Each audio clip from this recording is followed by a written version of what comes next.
Okay, well, here's the deal. The flywheel here, let me get my light turned on here.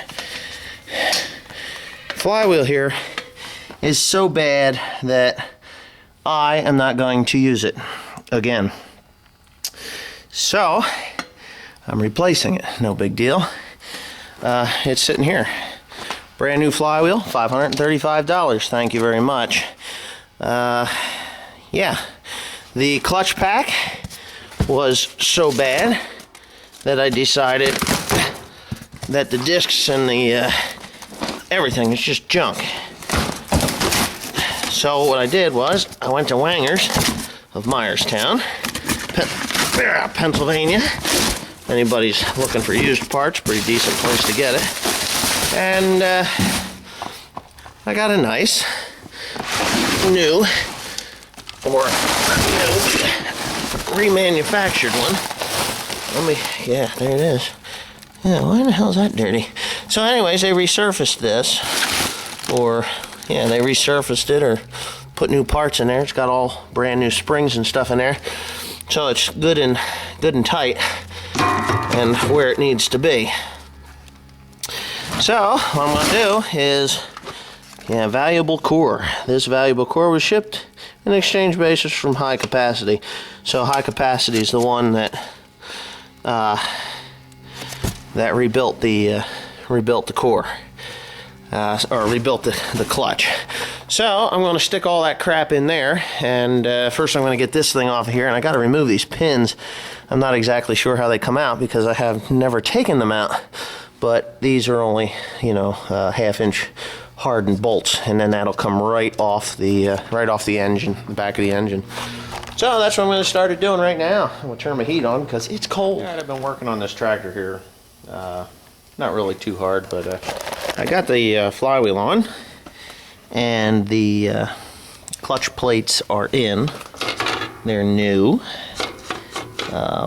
Yeah, the PTO clutch plate is loose in there until you put it on the input shafts, and then when you want to engage, it's engaged hydraulically. It presses on here and engages the power takeoff clutch. So anyways, this is all brand new.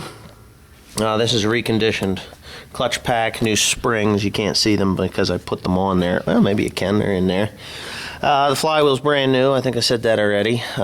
Everything lined up good, and yeah, that's already pre-adjusted, so I don't have to worry about finding my tool. Now, the only other thing that I can do to this tractor while it's apart is nothing.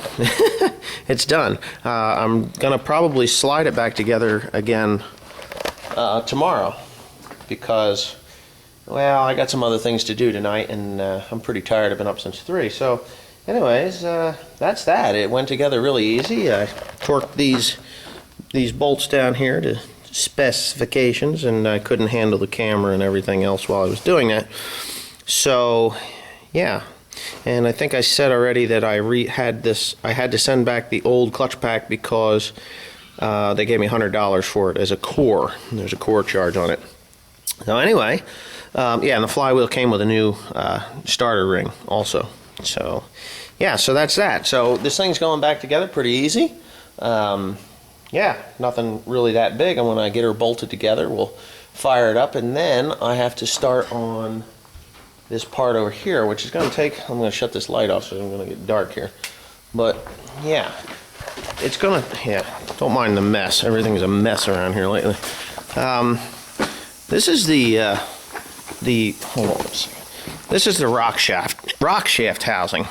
Now, if you can see up in there, it is really, it's not pitted, but it isn't far from it. But I have a hone, a regular cylinder hone, and I am going to hone that thing out of there. They said that they would glass bead it for me if I had called them ahead of time, which I'd have waited for them to glass bead it, but of course, you know, they didn't offer to do it. They just says, well, if you'd have came here earlier, then we'd have done it, but they didn't. So anyways, I got to deal with it. So what I'm going to do is I got a pneumatic sander, and I got some good sandpaper. I'm going to sand the surfaces here down. This here, I think the hone will get that, which really doesn't matter too much. I'll just throw some sealant in there, but that's for where the rock shaft goes through. I don't know if you can see right clean through that. Yes, you can.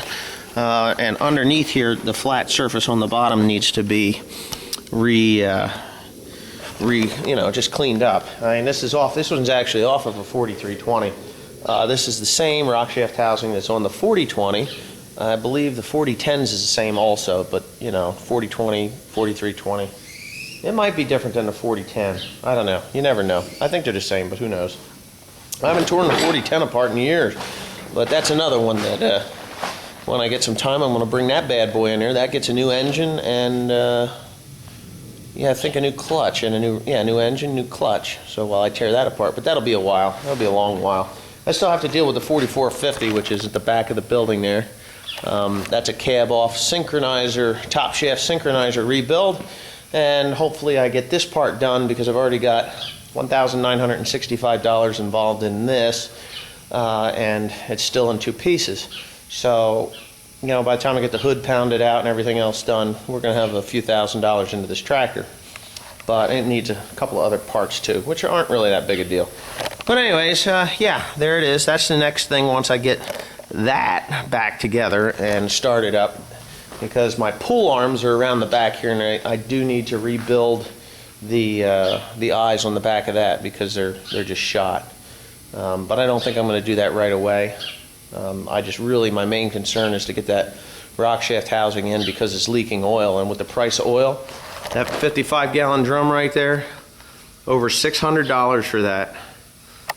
And that's universal hydraulic oil, so it's the good stuff, and it's expensive because that's what John Deere takes is universal because of the wet brakes.